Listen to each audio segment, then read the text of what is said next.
acute schizophrenia, which incidentally, or some sort of mental illness and things like that.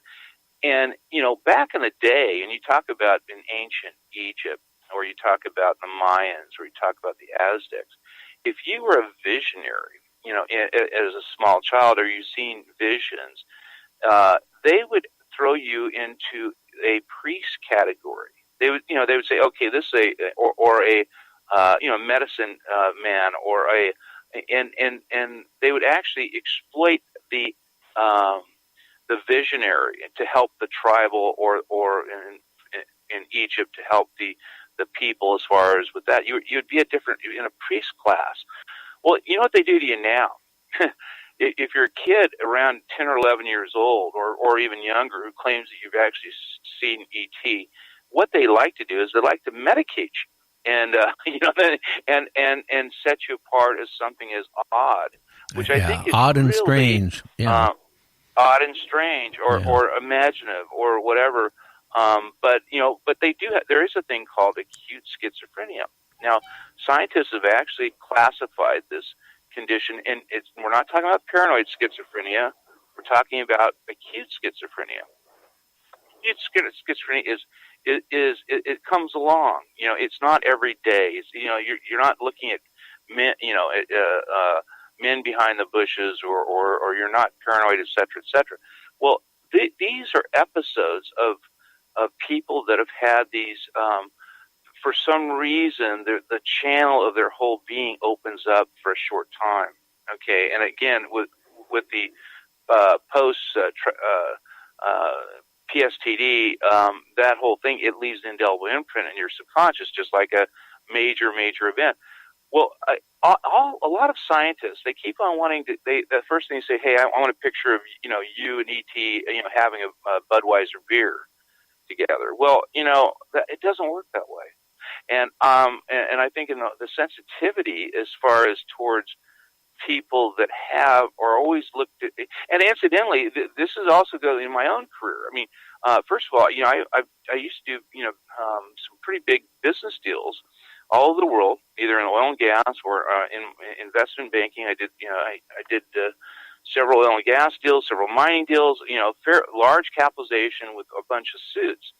Well, I couldn't share any of this stuff, any of these events, although it would come up in very weird ways. Like, as an example, I went to, we were selling some technical data to Morton Thiokol. We were looking for money for a joint venture to do satellite imagery over the Great Basin of Nevada. And Morton Thiokol, which they're rocket scientists, they we made a presentation, me and my geophysicist and vice president, we made a presentation.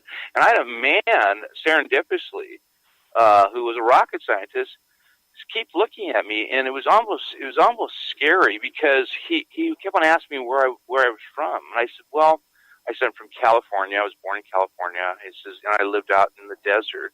And he goes, well, what part of the desert? And I said, I lived out a place called Giant Rock.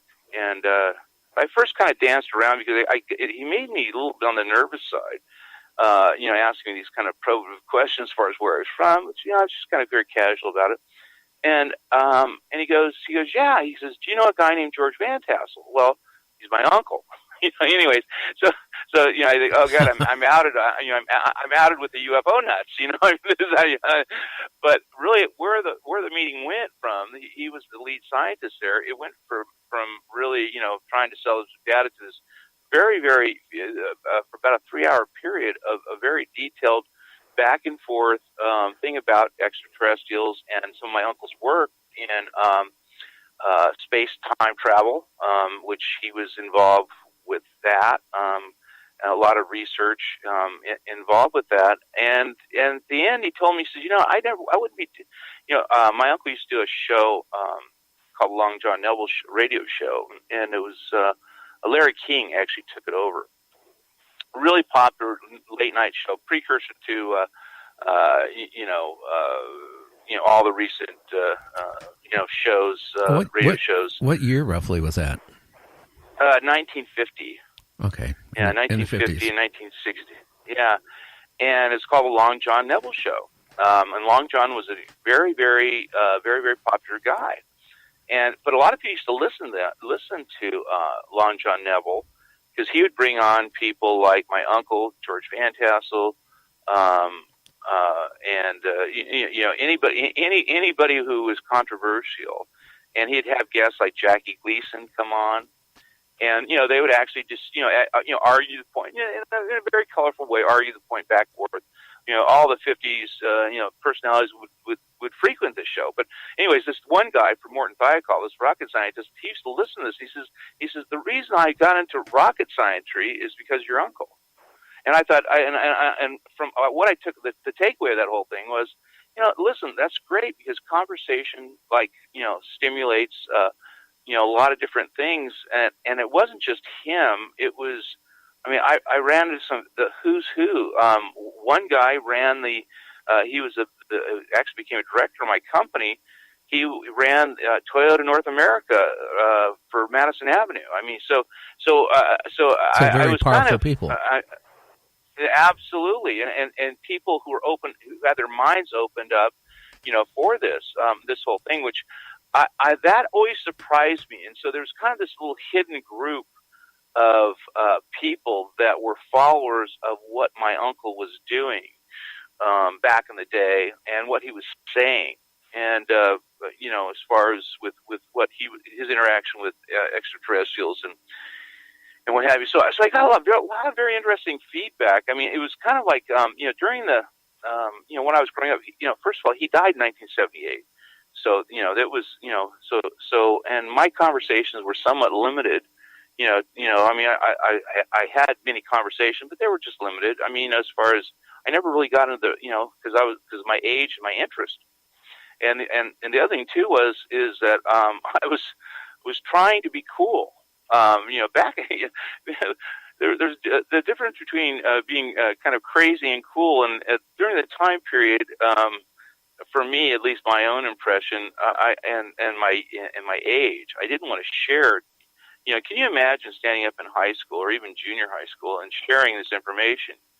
It would be horrible. You wouldn't have many friends at all. Hey, I'm gonna say something. I ran in, and I'm not going to go into what it was, but I had a friend, and this is back in 2002. He just got out of medical school. He did his internship. He just opened up his first medical practice. And me and him went on a road trip up to the Canadian Rockies to take pictures. Well, we ran into something that it scared us so bad. We ran back to the car as fast as we could. And I only told a few people, and the very first thing they said, well, you had your cameras. Why didn't you take pictures of it? My answer was, honestly, I was so scared for my life and so scared what we saw that we ran 2 miles through, overgrown trails just to get back to the car. And, when people see something, okay, I've had so many, I've listened to other talk shows where they'll sit there and tell the guest or say to the guest, well, why didn't you get pictures? Well, you know what? When it happens so fast, your mind doesn't think, oh, I'm going to go take some pictures now. I'm going to get my cell phone out. Two things that go on. You're either going to be like in shock, or you're going to be so scared, you're going to take off. Well, that's the normal thing, The abnormal thing is Travis Walton basically running up to a spaceship. That's abnormal. And the other thing too is this young girl to do that. I think and again, I was very probing because why that is really an amazing thing that you would do that you would run up to that whole thing. That's a natural way. Now, me now, first of all. I'm not. Today, I would have a tendency to basically try to communicate and try to actually, somehow do that, and hopefully that would all work out. But there's a tremendous amount of risk to do that. Well, you could be vaporized. You could be vaporized, or you could be literally, chemically destroyed, vaporized.